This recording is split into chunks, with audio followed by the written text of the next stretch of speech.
Mengingat lagi para penolak timnas Israel. Picu Piala Dunia batal di RE.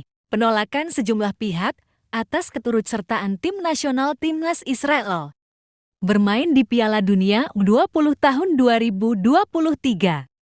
Berujung keputusan FIFA mencabut status Indonesia sebagai tuan rumah. Penolakan atas timnas Israel itu datang dari berbagai unsur masyarakat. Mulai dari kepala daerah, partai politik, hingga organisasi masyarakat dan keagamaan. Penolakan mereka merujuk pada berbagai alasan. Yang utamanya bersumber dari pendudukan Israel di Palestina dan komitmen Indonesia mendukung kemerdekaan setiap bangsa.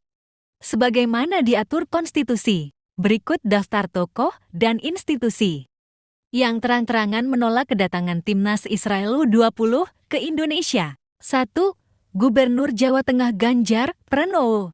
Gubernur Jawa Tengah Ganjar Pranowo tampil menjadi salah satu tokoh terdepan yang menyatakan penolakannya atas kedatangan timnas Israel. Selaku kader PDIP, ia menyebut ini sebagai wujud komitmen dukungan untuk kemerdekaan Palestina. Sesuai amanat Presiden pertama Republik Indonesia Soekarno, kita sudah tahu bagaimana komitmen Bung Karno terhadap Palestina, baik yang disuarakan dalam Konferensi Asia Afrika, Gerakan Non-Blok maupun dalam Conference of Geneva Merging for Chess. Jadi ya kita ikut amanat beliau, kata Ganjar. 2. Gubernur Bali Iwayan Koster. Gubernur Bali Cum Kadar PDIP Iwayan Koster juga menolak keturutsertaan timnas Israel.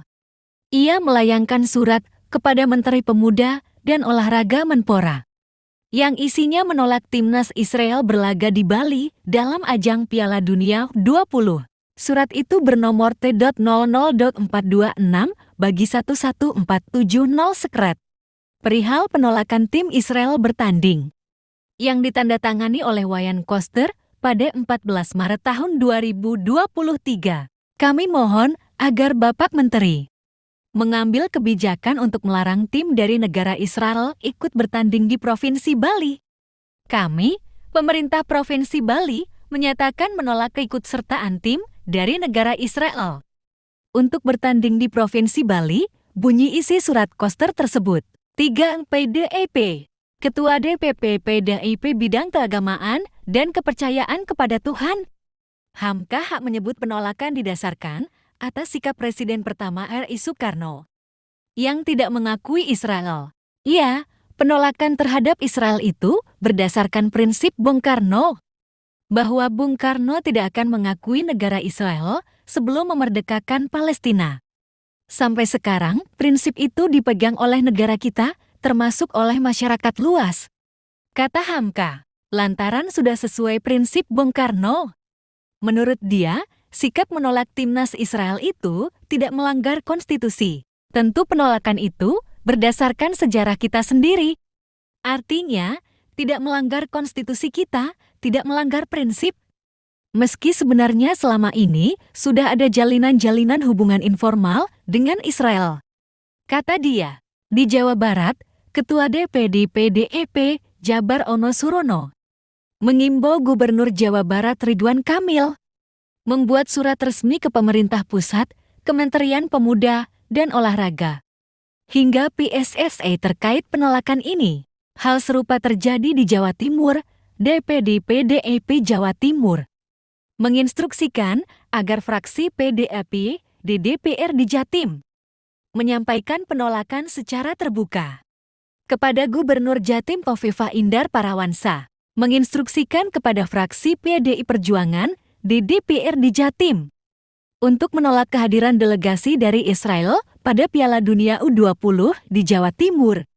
Kata PLT, Ketua DPD PDIP Jatim Said Abdullah. Sementara PDIP DKI Jakarta menyinggung peran bebas aktif RI sebagai alasan penolakan. Salah satunya dengan meniadakan hubungan diplomatik dengan negara yang melakukan praktik kolonialisme seperti Israel.